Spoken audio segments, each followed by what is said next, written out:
ഈ വരാൻ പോകുന്ന ഏതാനും ദിവസങ്ങൾക്കുള്ളിൽ നടക്കുന്ന ഈ നിയമസഭാ തെരഞ്ഞെടുപ്പിൽ പാലായിൽ നിന്ന് MLA വിജയിച്ചു കയറുന്നത് ആരാണ് എന്നുള്ള ഉത്തരം പാലക്കാർ തന്നെ പറയും. നമുക്ക് അവരോട് അഭിപ്രായം അറിയാം. കാരണം ഒരുപാട് ആളുകൾ ഓട്ടം വിളിക്കുന്നതാണല്ലോ. അപ്പോൾ പാലായിൽ ഒരു സാധാരണക്കാരുടെ പൾസ് എങ്ങനെയാണ് എന്ന് പറഞ്ഞാൽ ത്രികോണ മത്സരം നടക്കുന്ന സ്ഥലമാണ് പാല.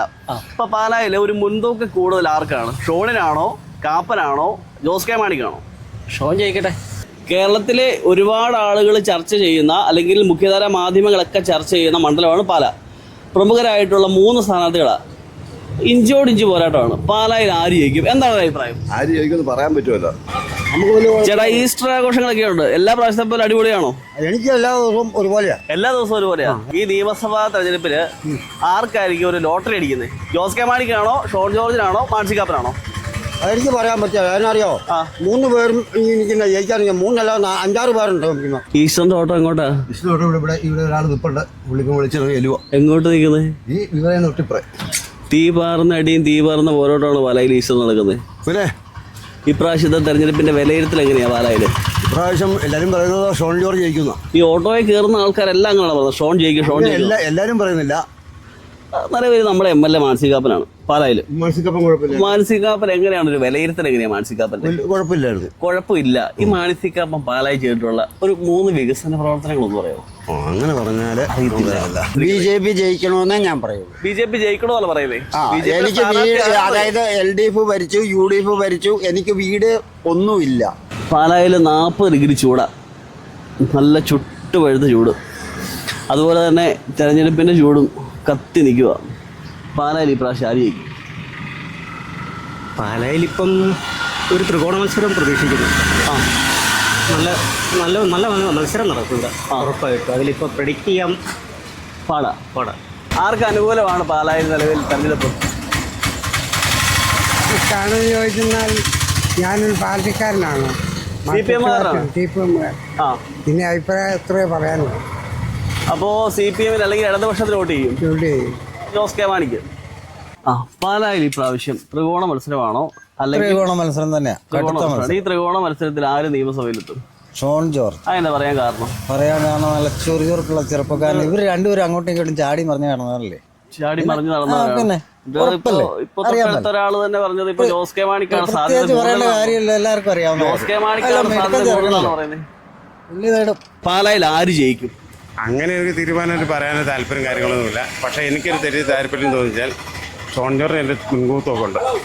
ഷോൺ ജോർജിന് പാലായിൽ മുൻതൂക്കം ഉണ്ട്. കാരണം എന്താ? കാരണം എന്താ വെച്ചാൽ ഷോൺ ജോർജ് അതുപോലെ ഇടപെടൽ കാര്യങ്ങളെല്ലാം നടത്തിയിട്ടുണ്ട്. നമസ്കാരം. നമസ്കാരം. പാലായിൽ എവിടെ താമസിക്കുന്നത്? പാലായില് കുറുമണ്ണില്.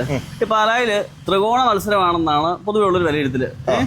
അപ്പോൾ കഴിഞ്ഞ കാലങ്ങളിൽ കണ്ടിട്ടില്ലാത്ത തരത്തില് 3 മുന്നണികളും ശക്തമായിട്ടുള്ള പ്രചരണമാണ്, വീട് കയറിയും അല്ലാതെ എല്ലാ തരത്തിലും. ഇപ്പൊ നിലവിൽ പാലായിൽ ആർക്കാണ്, ഏത് മുന്നണിക്കാണ് ഒരു മുൻതൂക്കം? പാലായിൽ ആര് ജയിക്കും ഇപ്രാവശ്യം?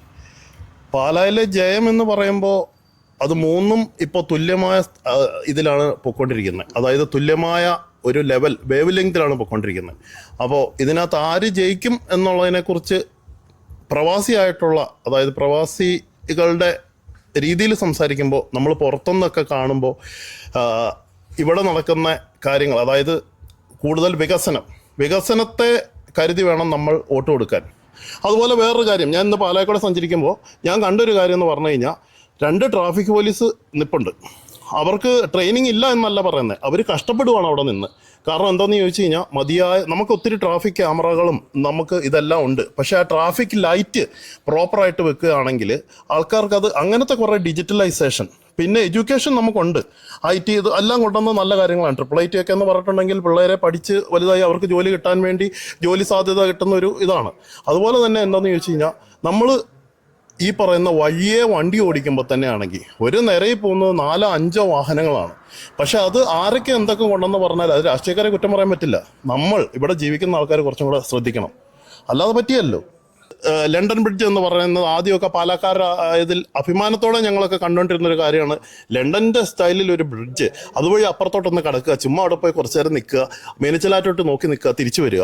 അങ്ങനത്തെ കുറച്ച് കാര്യങ്ങളും പാർക്കുകളും ഒക്കെ വന്നാൽ തന്നെ പാല എന്ന് പറയുന്നത് നമ്മുടെ നെഞ്ചിലാണ്, മനസ്സിലാണ് പാല. അല്ലേ? അപ്പോൾ ആ വികസനത്തെ സപ്പോർട്ട് ചെയ്യുന്ന ഏത് സ്ഥാനാർത്ഥിയായാലും അവർ ജയിക്കണം തന്നെ എന്നുള്ളതാണ് എൻ്റെ അഭിപ്രായം.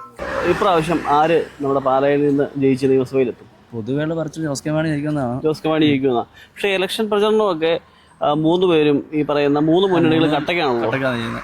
അപ്പോൾ എന്നാലും ജോസ് കെ മാണിയാണോ ഒരു പടി കൂടി മുമ്പിൽ? അതെന്ന് തോന്നുന്നു. കാരണം പൊതുവെയുള്ള പറച്ചിൽ അങ്ങനെയാണ്. ജോസ് കെ മാണി യുവജനങ്ങൾക്കായിട്ട് ചെയ്തിട്ടുള്ള ഒരുപാട് പദ്ധതികളുണ്ട്. ഏതൊക്കെയാണെന്നല്ലോ അറിയാമോ? ട്രിപ്പിൾ ഐറ്റ് ചെയ്തിട്ടുണ്ട്, സയൻസ് സിറ്റി ചെയ്തിട്ടുണ്ട്. അപ്പോൾ ഇതൊക്കെ യുവജനങ്ങൾക്കിടയിൽ വലിയ സ്വീകാര്യത ജോസ് കെ മാണിക്ക് ഉണ്ടായിട്ടുണ്ട്. യുവാക്കളുടെ ട്രെൻഡ് അനുസരിച്ച് നിൽക്കുന്ന ഒരാളാണ് എനിക്ക് തോന്നിയേക്കുന്നത്. ജോസ് കെ മാണി പഴഞ്ചൻ ഒരു നിലപാടല്ല, പുതുമയിലോട്ട് പുതുമ കൊണ്ടുവരാനുള്ള ഒരു ഇതായിട്ട് എനിക്ക് തോന്നിയേക്കുന്നത്. പാലായിൽ കേരളത്തിൽ എല്ലാ നിയമസഭാ മണ്ഡലങ്ങളെ അപേക്ഷിച്ച് പാലായിൽ ഇത്തവണ തീ പാറുന്ന പോരാട്ടമാണ്. ത്രികോണ മത്സരം എന്നാണ് രാഷ്ട്രീയ നിരീക്ഷകർ വിലയിരുത്തുന്നത്. അപ്പോൾ ഒരു പാലാക്കാരൻ എന്നുള്ള നിലയിൽ പാലായിൽ എങ്ങനെയാണ് നിലവിലുള്ള തെരഞ്ഞെടുപ്പ് പ്രവർത്തനങ്ങളുടെ ഒരു വിലയിരുത്തൽ? പാലായിൽ ഈ പ്രാവശ്യം ആരാവും MLA ആയി തിരഞ്ഞെടുക്കപ്പെടുക? പാലായിൽ ഈ പ്രാവശ്യം തീർച്ചയായിട്ടും ഷോൺ ജോർജ് വിജയിക്കും. കാരണം ഷോൺ ജോർജ് വിജയിക്കേണ്ടത് പാലായുടെ ആവശ്യമല്ല, ഈ കേരളത്തിൻ്റെ തന്നെ ആവശ്യമാണ്. 100% ഷോൺ ജോർജ് വിജയിക്കും.